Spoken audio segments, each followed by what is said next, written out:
হরে কৃষ্ণ। আপনাদের সকলকে আবারও কৃষ্ণ প্রীতি শুভেচ্ছা জানিয়ে আমাদের প্রশ্ন উত্তর পর্বের আজকের যে প্রশ্নের উত্তর আপনাদের সামনে দিতে যাচ্ছি, যে প্রশ্ন পেয়েছি সে প্রশ্নটি হচ্ছে, চৈতন্য চরিতামৃতে দেখা গিয়েছে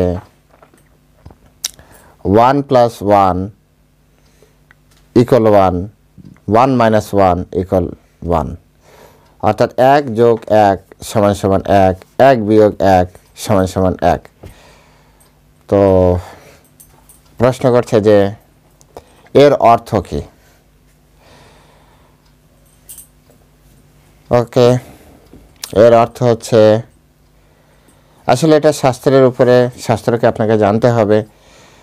পরমেশ্বর ভগবান চিরকালই হচ্ছে পূর্ণ এবং এই পূর্ণ থেকে যা কিছু সৃষ্টি হয় তাও পূর্ণ। কিন্তু মজার বিষয় হচ্ছে যে পূর্ণ থেকে আপনি আরেকটা পূর্ণ তৈরি করলেও সেই পূর্ণ জিনিস কিছুটা কমছে না। এটাই হচ্ছে মূল বিষয়, মূল তথ্য হচ্ছে এখানে। এই মূল যে ছকটা না, মূল যে প্রিন্সিপাল, এই যে প্রিন্সিপালটা 1 + 1 = 1, 1 - 1 = 1, এটা হচ্ছে ঈশ উপনিষদ থেকে এই তত্ত্বটি আমরা, এই প্রিন্সিপালটি পাই। ঈশ উপনিষদে কি আছে? ওম পূর্ণমাদাবাহ পূর্ণমিদং পূর্ণাৎ পূর্ণমাদাবা পূর্ণম উচ্যতে পূর্ণস্য পূর্ণমাদায় পূর্ণমেব অবশিষ্যতে। আমি আরেকবার পড়ছি। ওম পূর্ণমাদাবাহ পূর্ণমিদং পূর্ণাৎ পূর্ণম উচ্যতে পূর্ণস্য পূর্ণমাদায় পূর্ণমেব অবশিষ্যতে। অর্থাৎ পরমেশ্বর ভগবান সর্বতভাবে পূর্ণ। তিনি সম্পূর্ণভাবে পূর্ণ বলে এই দৃশ্যমান জগতের মতো তার থেকে উদ্ভূত সব কিছুই সর্বতভাবে পূর্ণ। যা কিছু পরম পূর্ণ থেকে উদ্ভূত হচ্ছে তা সবই পূর্ণ। কিন্তু যেহেতু তিনি হচ্ছেন পরম পূর্ণ, তাই তার থেকে অসংখ্য অখণ্ড ও পূর্ণ সত্তা নির্গত হলেও তিনি পূর্ণরূপেই অবশিষ্ট থাকেন। এই হচ্ছে মূল প্রিন্সিপাল। অর্থাৎ ভগবান থেকে যা কিছু সৃষ্টি হবে সে আত্মা, সেও পূর্ণ। কিন্তু এই যে ভগবান থেকে আলাদা করে হলো, এর ফলে ভগবান থেকে কখনো কমবে না, ভগবান থেকে কমছে না, এটি আমাদেরকে বুঝতে হবে। আবার সব কিছু যখন ভগবানে প্রবেশ করে সেটা যে অনেক বড় হয়ে যাবে এমনও নয়। 1 + 1 সে সময় ভগবান ভগবানের মধ্যে থাকবে। এটি হচ্ছে অচিন্ত।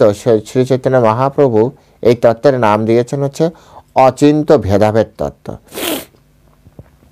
অচিন্ত ভেদাভেদ তত্ত্ব, যা চিন্তার অতীত এবং ভেদ এবং অভেদ এই তত্ত্ব আমাদেরকে প্রদান করেছেন। সেই জন্য এখানে এই বিষয়টি উপস্থাপন করা হয়েছে যে 1 + 1 = 1, 1 - 1 = 1। অর্থাৎ কোনো আত্মা যদি ভগবানে প্রবেশ করছে তাতেও ভগবান বাড়ছে না, আবার কোনো আত্মা ভগবান থেকে বেরিয়ে আসছে বা ব্রহ্মাণ্ড তৈরি করছে বা তার এনার্জি থেকে তো এই সমস্ত কিছু সৃষ্টি করছে। তো এনার্জি থেকে সৃষ্টি করলে যেমন এনার্জি, যেমন আপনারা এই যে কারেন্ট থেকে যখন আমরা লাইট তৈরি বা জ্বালাচ্ছি তখন কি হচ্ছে? কিছুটা এনার্জি লস হচ্ছে, তো হচ্ছে কি না?